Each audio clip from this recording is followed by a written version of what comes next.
teachers and charities are warning that vulnerable children are going extremely hungry at school because basically they just fail to qualify for free school meals. Yes, and where you live in the UK dictates whether your child gets free lunches. So England has the most restrictions. It's the most restrictive criteria, particularly for everywhere outside of London. Only households on universal credit and earning less than £7,400, so that's for the whole household, that could be two parents, are included. In total, 1.3 million children in England and 1.5 across the UK that are on universal credit are excluded from getting free school meals. So for families without support, 1 in 9 have been forced to skip or limit meals. Those are the hard statistics, but let's get close and personal at this issue. Good Morning Britain's Polly Bartlett has gone to a school in Macclesfield. Lunch is served at this primary school in Macclesfield. 49% of the children here receive free school meals. For some, it's the only hot meal they'll eat all day. And today, it's a favourite: burgers. I could choose what I want. Sometimes you can get seconds if you like to. You could get used to having cold meals, and when you have a warm meal, you might not like it, and you could only like cold meals, and that would be bad for you. At the school gates, the cost of living is on everyone's mind. Amy's daughter isn't eligible for free school meals, despite the family receiving universal credit. Very difficult as a single-parent family, but being a parent, you make it work. But also the price of things that you have to buy to make a nutritional packed lunch, I think, is far more expensive than the dinners that a school can provide. Well, obviously this won't do. Joining us now is Anna Taylor from charity The Food Foundation. We'll come to you in a minute. Along with teacher at Monkstown Primary School in Liverpool. That's Ann-Marie Ferrigan. Good morning, Ann-Marie. But we'd like to start with you. I mean, we're talking statistics a lot here, but I really would like you to describe to us the physical, let alone the psychological impact on the children that you see in your school, which is in a very deprived area of Liverpool, when they simply don't get lunch. The impact, obviously, it has an impact on their education. So when they're in class, you know, they're sluggish, they don't really pay attention. They come into school hungry of a morning because the parents might have saved that money for them to be able to afford the school dinner. So we're, as a school, having to provide breakfast for them. The teachers are providing the breakfast for some of them.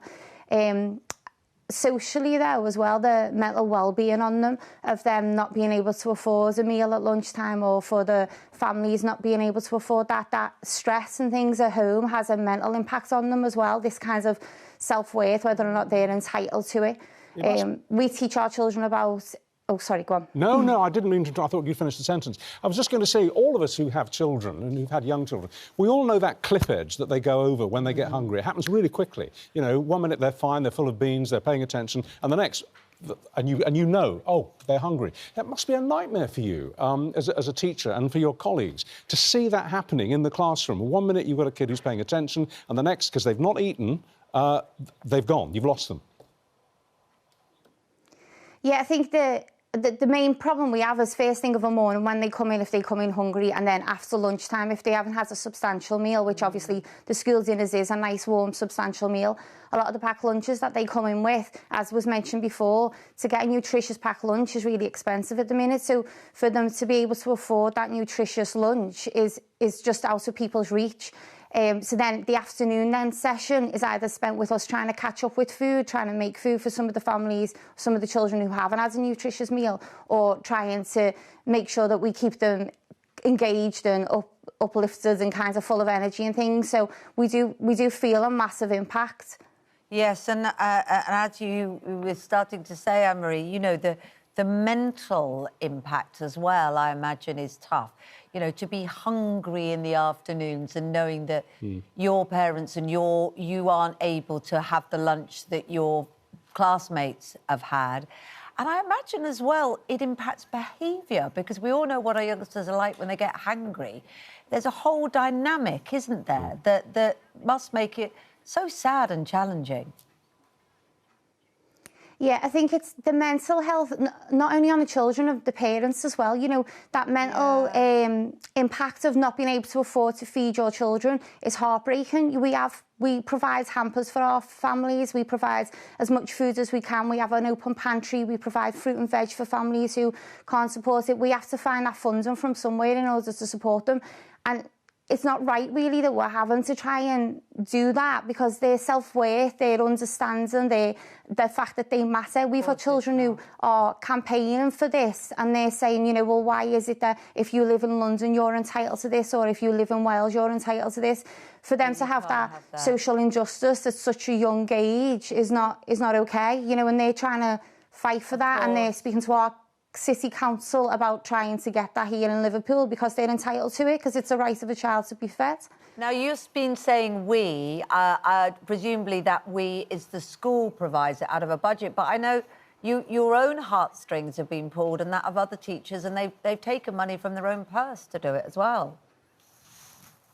Yeah, lots of teachers will fill their cupboards with food, so croissants or breakfast bars, and when they go, and they're very aware of the fact that they need to have something in there for those families, children who do come in and haven't had anything to eat, or do come in after lunch and haven't got a substantial dinner.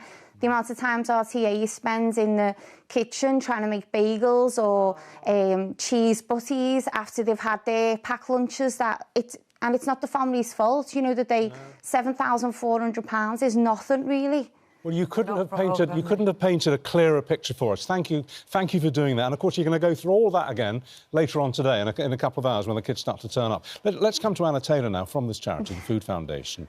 I was saying earlier, over 50 years ago, when I was at school in the East End of London, there were some kids who came in with salt and pepper sandwiches. That's all that the parents could afford to give them to eat, and it had a real impact on them. And that was over 50 years ago. I would never have predicted that in 2025 we'd be having to have this conversation. What are we going to do?